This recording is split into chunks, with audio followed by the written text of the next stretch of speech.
Voilà. Je voulais revenir sur l'exercice 22 de la page 23 dans le cahier de TP, exercice 22, page 23, où on parle de Pauline qui habite dans un appartement de 150 mètres carrés. Donc je vais dessiner rapidement l'appartement. Imaginons que ce soit voilà, un rectangle et il fait 150 mètres carrés. Voilà, je fais un petit schéma, j'analyse un peu le problème. Et on me dit que les 3 cinquièmes de cette surface est en parquet. Donc le parquet, hein, c'est-à-dire qu'elle met du bois sur le sol, et ça représente les 3 cinquièmes de toute cette surface. Donc c'est comme si j'avais un gâteau, je l'ai coupé en 5 parts, et j'en prends 3. Donc je vais essayer de le couper en 5 parts identiques. Hein. 1, 2, 3, 4 et 5. On va dire que les parts sont identiques. Et je vais en prendre combien? 3 sur 5. 1, 2, 3. Voilà, j'en prends les 3 cinquièmes. Toute cette superficie fait 150 mètres carrés.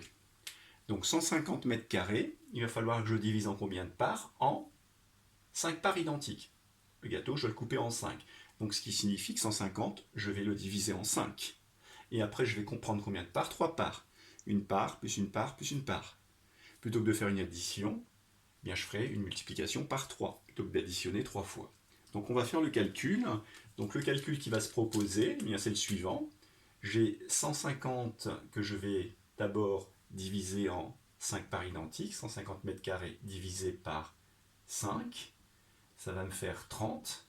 Donc chaque petit morceau fait 30. 30 plus 30 plus 30 plus 30 plus 30, ça fait bien 150 mètres carrés. J'en prends combien de parts? 1, 2, 3. Donc, une part faisant 30 mètres carrés, plutôt que de faire 30 plus 30 plus 30, je vais faire 3 fois 30, ça fait 90 mètres carrés. Donc j'aurai donc 90 mètres carrés en parquet. Alors je peux détailler le calcul, mais plutôt que de détailler le calcul, ça revient à faire un calcul que nous avons appris. Il suffit simplement d'écrire, puisqu'on prend les 3 cinquièmes de 150, je multiplie 150 par 3 cinquièmes, et donc, qu'est-ce que j'ai fait comme calcul? Eh bien, dans la méthode, moi j'ai d'abord fait la division de 150 par 5. 150 par 5, vous voyez bien, et j'ai multiplié par 3 après. 150 divisé par 5, ça fait 30, et j'ai multiplié par 3, ça fait 90 mètres carrés. Voilà. Donc je voulais revenir sur ce point sans aller plus loin sur le reste de l'exercice. Hein. Dans un premier temps, vous montrer que lorsque je fais ce calcul que nous avons appris, eh bien on peut très bien le comprendre à l'aide d'un schéma. Donc quand on fait des fractions, prendre les 3 cinquièmes, les 4 cinquièmes de quelque chose, n'hésitez pas à faire un petit schéma. Donc je vais effacer les calculs qui sont ici et je vais prendre la suite de l'exercice. Hein. Donc je vais simplement mettre que ceci représente 90 mètres carrés, c'est-à-dire que là il me reste 30 plus encore 30, il me reste 60 mètres carrés sur lesquels je ne mets pas de parquet. Alors, suite de l'exercice. Eh bien, qu'est-ce qu'elle souhaite faire? Eh bien, sur ce qu'il reste, les 7 quinzièmes de la surface restante, donc sur ce qui reste ici, qu'est-ce qu'elle fait? Eh bien, sur les 7 quinzièmes, qu'est-ce qu'elle va faire? Donc, je relis en même temps l'énoncé. Sur les 7 quinzièmes de la surface restante, elle met de la moquette. Donc on pourrait calculer la surface occupée par la moquette. Ça veut dire que cette partie qui est ici, il va falloir que je la divise en 15 morceaux et que j'en prenne 7 morceaux. Donc je pourrais le dessiner, hein. Je pourrais m'amuser à faire 15 petits traits et après en prendre 7. D'après ce qu'on vient de voir au-dessus, ça revient à faire quel calcul? Eh bien, ici, ça représente 60 mètres carrés, donc je vais faire 60 multiplié par 7 quinzièmes, puisque j'en veux les 7 quinzièmes. C'est-à-dire que je vais prendre 60 que je vais diviser en 15 morceaux identiques.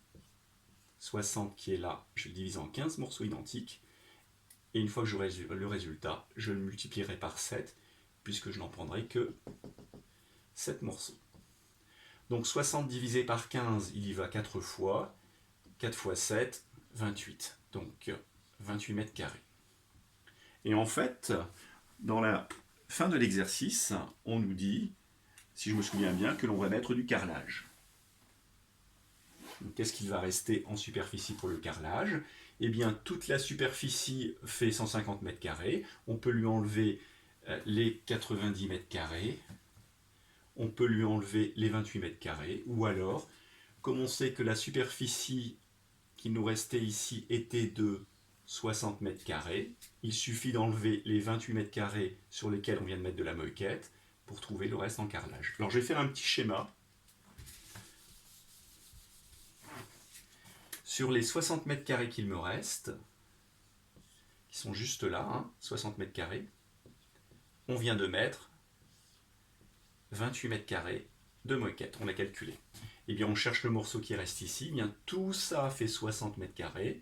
On va ôter à 60, 28. Il va nous manquer combien? 28 mètres carrés pour arriver à 30, il nous manque 2 mètres carrés, ça fait 30. 30 pour arriver à 60, il nous en manque encore 30. On aura donc 32 mètres carrés. Autrement dit, pour calculer la surface manquante, il faut faire 60 moins 28, ce qui me donne 32 mètres carrés. Voilà. Donc là, un raisonnement intéressant. Sur ce, à bientôt.